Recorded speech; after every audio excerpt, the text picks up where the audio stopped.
एक बार की बात है जब गौतम बुद्ध जी मगध राज्य के एक गांव में ठहरे हुए थे। गांव से थोड़ा बाहर एक मोची अपने परिवार के साथ रहता था। उस मोची के घर के पास एक तालाब था। एक दिन रोज की तरह सुबह मोची तालाब किनारे पानी लेने गया। वहां उसने तालाब में एक बहुत ही अद्भुत पुष्प देखा। वह पुष्प देखने में बहुत ही सुंदर था और चमत्कारित भी प्रतीत हो रहा था। मोची ने तुरंत ही अपनी पत्नी को बुलाया और वो पुष्प उसे दिखाया। मोची की पत्नी आध्यात्मिक और धर्म में आस्था रखने वाली थी।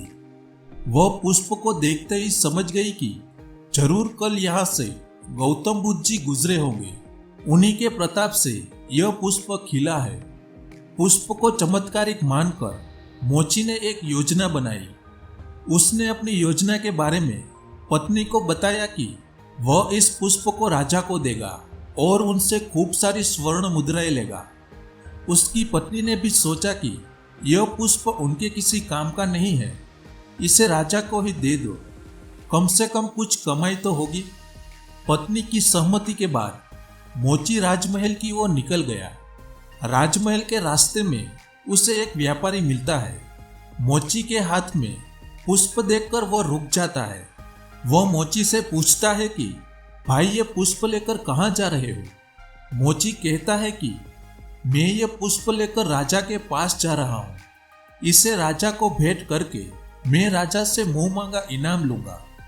व्यापारी ने मोची को प्रस्ताव दिया कि तुम ये पुष्प मुझे दे दो, बदले में मैं तुम्हें 100 स्वर्ण मुद्राएं दूंगा। मोची सोच में पड़ गया। उसने सोचा कि जब व्यापारी इस पुष्प के लिए 100 स्वर्ण मुद्राएं दे रहा है तो राजा तो और ज्यादा देगा। यही सोचते हुए उसने व्यापारी को पुष्प देने से मना कर दिया।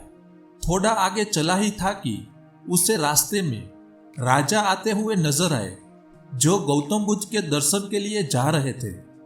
राजा भी मोची के हाथ में वो दिव्य पुष्प देखकर अचंभित हो गए। राजा ने मोची को पुष्प के बदले 1000 स्वर्ण मुद्राएं देने के लिए कहा। यह सुनते ही मोची के मन में एक अजीब सी चेतना आई और वो राजा को पुष्प न देकर दौड़ता हुआ सीधे महात्मा बुद्ध के पास जा पहुंचा। महात्मा बुद्ध जी मोची को देखकर हैरत में पड़ गए। उन्होंने मोची से पूछा तो मोची ने उन्हें सारी बात बताई। इसके बाद मोची ने वह पुष्प महात्मा गौतम बुद्ध के चरणों में अर्पित किया और उनसे कहा कि पहले तो मेरे मन में पुष्प को देखकर लालच आ गया था, लेकिन अब मैं समझ गया हूं कि जिसकी छाया पड़ने से ही एक पुष्प इतना दिव्य हो गया हो, अगर उसकी शरण में मैं चला जाऊं तो मेरा जीवन भी धन्य हो जाएगा।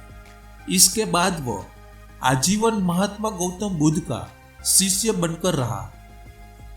फ्रेंड्स, इस कहानी ने हमें सिखाया है कि हमारी जिंदगी में हमें बहुत सी चीजें अपनी तरफ आकर्षित करती है, लेकिन हमें उनके लालच में न फंसकर अपने ज्ञान का प्रयोग करके जीवन में सही राह को चुनना चाहिए।